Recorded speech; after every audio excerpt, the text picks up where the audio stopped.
Hello and welcome to the ILO's Future of Work podcast. In this programme, we'll be focusing on a key ILO report that looks at recent developments in the world of work and projects where these might go next. That's the ILO's World Employment and Social Outlook Trends 2023, better known as WESO Trends. It's a detailed and comprehensive report, so with me to unpick some of the findings and the projections is Stefan Kuhn, who is Senior Economist and lead author of the WESO Trends. Stefan, welcome and thanks for joining us. Thank you very much. Let's start with the key points of the report. It's a big report, there's a lot in it. What do you think are the most important takeaways and concerns? I think there are three key points that we have to take away from this report. Number one is that the global employment growth is projected to decline significantly. So it's going to be at only 1.0%, which is less than half from what we had last year. And the big problem is that we, especially emerging and developing countries, were still suffering from the effects of the COVID-19 crisis, and they have not yet recovered fully. And now we are seeing a slowdown, and so they also will not be able to recover from the impacts of the COVID-19 crisis, given this new slowdown. Secondly, and as a direct consequence of this economic slowdown is also that that the quality of jobs is likely to decline, because in emerging and developing countries in particular, people, they often don't have an option but to gain some kind of employment. And when when there's an economic slowdown and the possibilities to have a good quality job are going down, then they will have to settle for a job of worse quality. In high-income countries, as well, what we're likely to see with the high inflation rates, that real wages, they have already been falling in 2022, and the trend might continue next year as well. So that's also going to affect their quality. And the third point is related to global labor productivity growth, which has been on a declining trend since decades in high-income countries, but we are now also observing a declining trend in emerging and developing countries. And in low-income countries, we can see the report finds that actually there has been no convergence at all in terms of labor productivity, which means that the gap with respect to high-income countries has remained just as high for the last 3 decades. And it's a problem in multiple dimensions. I'm a bit confused by this issue of job quality, because we see a lot of reports that employers and businesses can't find the staff. Now, you would assume that if you were having a problem with recruiting people, one of the ways you get around that is that you improve your job offer, be that in the level of the wages or just general other aspects of the quality of the job. So what's going on here? How come we have an issue with job quality and at the same time we have apparent problem with people recruiting? I think we have to be careful about the extent, the scale of the problem of recruiting. In most of the countries of the world, and for most of the labor force in the world, there's actually no problem. There's an abundance. There's a lack of jobs, a lack of good quality jobs. So that's one thing. It's in emerging and developing countries, nobody is going to say, no, I'm going to wait for another job that's going to be offer flexible hours and everything. If you can't make ends meet, that's not going to happen. And in high-income countries, yes, in 2021 and 2022, businesses have been struggling a lot.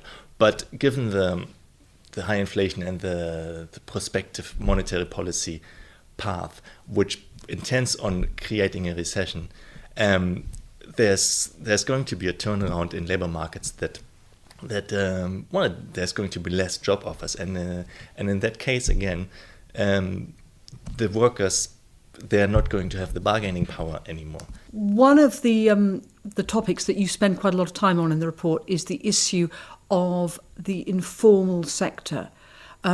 What has happened to that? Because that is traditionally associated with poor quality jobs.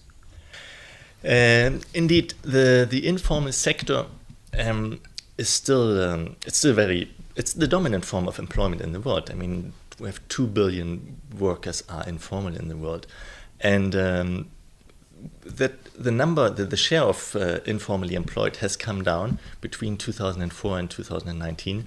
So that was a positive trend. But with COVID, with the recovery in COVID, that share has actually gone up again. So the incidence of informal employment has increased again, and again with the upcoming economic slowdown, it's hard to see how that should be declining again significantly. And we want the trends that we are seeing are way too slow to get anywhere to get decent work for all in a very near future. There hasn't been that much drop, as you said, in employment. Unemployment hasn't actually risen that much. But what has happened to working poverty? Because if you take somebody out of unemployment and then put them into a job on which they can't actually live on, you haven't really solved the problem. Indeed, working poverty is a major problem in the world, especially also given that the Sustainable Development Goal number 1 directly states to get all people out of poverty. And unfortunately, in low-income countries, the number of workers that are living in extreme poverty has been rising, not only during COVID, but also before COVID as well. And it's very simple math. If the number of people is going up, then you're not going to reach zero. So Sustainable Development Goal number 1, it doesn't look promising at the moment. Not at all. For ending world poverty by 2030. Okay, well, let's have a look at one of the key factors in doing that, in wage levels, which is that one of the things we've seen is rising inflation. If you are on a wage and you cannot get a wage rise that matches inflation, you are going to get poorer. Is that a global factor that we are seeing? Well, to some degree, probably. We have to say that globally, 45% of people are not wage workers, but they're self-employed. So that's one thing already for a major part of the global population workforce. They don't have a wage. Yes, so wages, inflation. The inflation has been rising a lot over the last 2 years, and it has come as a surprise to some degree. Especially in high-income countries that have been used to low inflation. And the institutions to adjust wages to those rising inflation, they have essentially disappeared, because since for 20 years you had low inflation, then that doesn't happen. So workers have lost out a lot in terms of real wages. And businesses are going to lose out, aren't they? Because if you have, if real wages are lower, people buy less, that reduces demand. Reduction in demand affects businesses, and so you have a downward spiral. So how do we break that? What do we do? How do we deal with it? It's true. It's one of the reasons why we are likely going to see an economic slowdown or even recession in quite a few countries. So one is that the real wages are falling, which takes out bargaining power. And the second part is as well that central banks are likely going to raise interest rates quite a lot again to depress economic activity.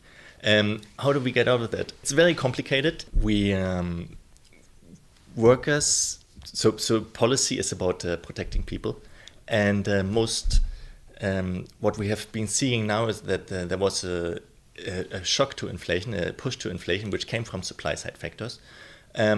Businesses have increased their prices as far as they could. Not all of them could, especially small and medium enterprises often could not. But corporate profits have been going up, but workers are losing out in terms of real incomes. And now the policy solution to rising inflation should not be to tell workers, please do not raise your wages, so that we can lower inflation rates faster, because it's not policy for people, it's policy for businesses in that sense. We need social dialogue, which so that we can figure out how to equally share the burden of the rising inflation, and so that we can get inflation rates down again and spread the pain a little. And spread the pain a little. Because at the moment the pain is very much concentrated not only on the workers, but also actually, as I understand it, on the poorer and more developing countries, because inflation affects poorer people more. Is that correct? Yes, it depends on where we have the inflation, but we had a lot of inflation on energy prices and on food prices, and those poor people, it's the bulk of what they're spending their money, their income on is on those, so it does affect them a lot more. So now there's a lot of talk in the report about productivity, and the fact that productivity has been actually slowing over the last couple of decades. So a fall in productivity is not in itself new, but it now seems to be spreading, the fall in productivity seems to be spreading from the advanced and developed economies into the more developing economies. How has that happened, and what are the consequences? Indeed, we are seeing that major emerging economies have experiencing declining productivity growth, and it's hard to pinpoint the reasons. There are probably a lot of factors. Could be related to technology, investment, reducing returns to capital, a lot of factors. But the key for emerging and developing countries in general, but for the world overall, is to obtain sustained productivity growth.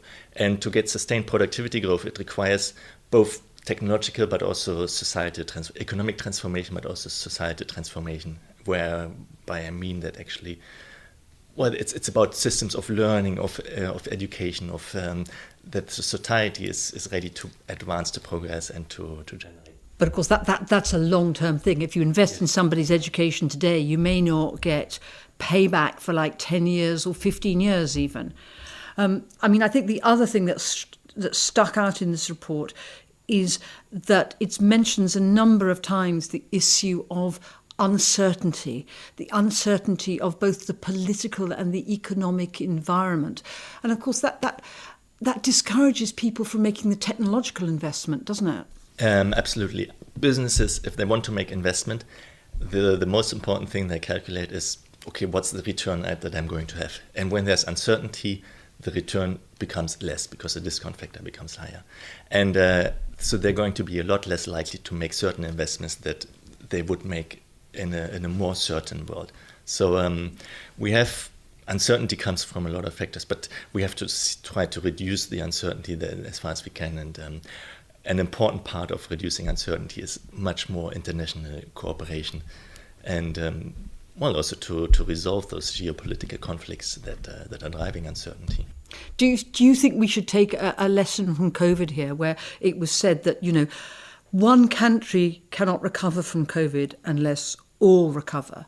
Would you say that there's a similar sort of situation here with the economic problems we see at the moment? Absolutely. We live in a globalized world. Economies are highly integrated, and we cannot have progress in respect of decent work focusing only on one country. It's an international endeavor, and we have to tackle it together. Yes. I mean, it's a very concerning picture in this report, and I don't like to leave people feeling too depressed. So give us something positive that we can pull out of this and look forward to. What surprised me quite a bit was actually that the projected increase in unemployment that we have is fairly small. I mean, we're saying it's around 3 million, which does sound by quite a few people. But if you compare that, for instance, to the global financial crisis of 2008-2009, global unemployment went up by 20 million. During COVID, still a lot more than 30 million. So it's much less. And the reason is, in high-income countries, that businesses are currently still trying to find workers. That's probably going to change because there will be some impact on unemployment, but businesses are not going to let go to the degree as the workers that they have struggled so much to find now during those years of recovery, just when demand falls. So employers are going to think twice about getting rid of workers. They may be looking at some more sort of form of flexible employment instead. Yes. And I suppose that's an advance, yeah? Yes. And I think the second thing is, with the COVID, a lot of countries implemented some sort of employment retention schemes. So the institutions exist now, and they will continue to function in the future as well. Well, that's at least something positive to end on, and we do need to leave it there. It's a huge report. There's a lot in it. So if you are interested in finding out more, you can find it on the ILO's website. But for the moment, that's all we have time for in this podcast today. My thanks very much to Stefan Kuhn, who is lead author of the WESO Trends Report. And for now, it's goodbye from me and the team. Please join us again soon for another edition of the ILO's Future of Work podcast.